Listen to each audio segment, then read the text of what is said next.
አሰላሙ አለይኩም ወራህመቱላሂ ወበረካቱ። ሰላም እንዴት ናችሁ? እህታችን እዚህ አንድ ጥያቄን ብለው ስሞታ ታቀርባለች። ምን ትላለች? እባክህ ኢጃዛ ቤት ተህተል ሙከየፍ ተጎልተው ሚስቶቻቸው እየሰሩ የሴቶችን ደም የሚመጡ ወንዶችን አንድ በልልኝ ትላለች። አንድ ልብ ብላችሁ ስሙ። ባል ሆይ ሚስትህን የማስተዳደር ግዴታ ያለብህ አንተ ነህ። ማንኛውም የቤት ወጭ የቤት አስቤዛ የሚመለከተው አንተን ነው። የሚበላ የሚጠጣ የሚለበስ አጠቃላይ ለቤት የሚያስፈልጉ ነገራቶችን የማሟላት ግዴታ ያለብህ አንተ ነህ። አላህ ስብሓነሁ ወተዓላ ይህን አስመልክቶ ሱረቱ ኒሳ ላይ ሲናገር ምን አለ?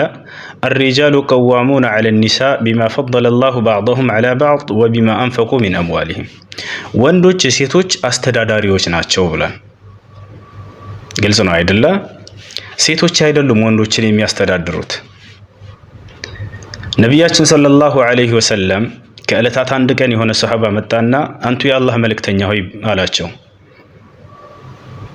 ሚስቶቻችን በእኛ ላይ ያላቸው ሐቅ ምንድን ነው እስኪ ንገሩኝ ብሎ ጠየቃቸው። ልብ በሉ ባሎች፣ የዚህ የሰሃባ ጥያቄ ሁላችሁም ጥያቄ ነው።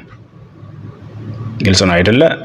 ነቢያችን ሰለላሁ ዐለይሂ ወሰለም ምን ብለው መለሱለት? አን ቱጥዒመሃ ኢዛ ጠዒምት ወተክሱሃ ኢዛ እክተሰይት ወላ ተድሪብ ልወጀህ ወላ ቱቀቢሕ ወላ ተህጁር ኢላ ፊል በይት አሉት።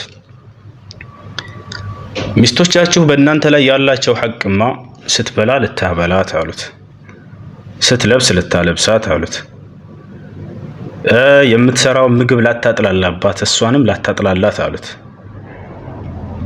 እንዲሁም ደግሞ ፊቷን ላትመታት አሉት፣ እንዲሁም ደግሞ ቤት ውስጥ እንጂ ውጭ ላይ ላታኮርፋት አሉት። ማኮረፍ ካለበት ሰውየው ቤት ውስጥ እንጂ ውጭ ላይ ሊያኮርፋት አይገባም። ያንንም ከ3 ቀን መብለጥ የለበትም። ግልጽ ነው አይደለ? ይሄ ልታውቁ ይገባል። ስለዚህ ከዚህ ከሐዲስ ምን ትረዳላችሁ? አንተ ልታበላት አንተ ልታለብሳት ሲሉት ማንኛውም የቤት ወጭ የሚጠጣ የሚለበስ የሚበላ አጠቃላይ ሁሉም የሚመለከተው ባልን ነው ማለት ነው፣ ሚስትን አይደለም። ሚስት የፈለገ ሀብታም ብትሆን እሷን አይመለከትም። የማስተዳደር ጉዳይ እሱን ነው የሚመለከተው። እሷ አዝና ከሰጠችው የዛኔ ገንዘብ ይቻላል። ነገር ግን አምጪ እፈታሻለሁ አለበለዚያ ምናምን ብሎ እያስፈራራ መቀበል ከባድ ወንጀል ሐራም ነው። ሌላ ቦታ ላይ ነቢያችን ሰለላሁ ዐለይሂ ወሰለም ያ መዕሸረ ሸባብ መን ኢስተጣዐ ሚንኩሙል ባአተ ፈልየተዘወጅ አሉ። እናንተ የወጣት ስብስቦች ሆይ ከእናንተ የጋብቻን ጣጣ መቋቋም የሚችል ካለ ያግባሉ። ስለዚህ የጋብቻን ጣጣ መቋቋም የማን ግዴታ ነው? የባል ሐቅ ነው ማለት ነው። ሰላም አለይኩም ወራህመቱላሂ ወበረካቱ። ይሄ ነው ሸሪዓ ያስተማረው።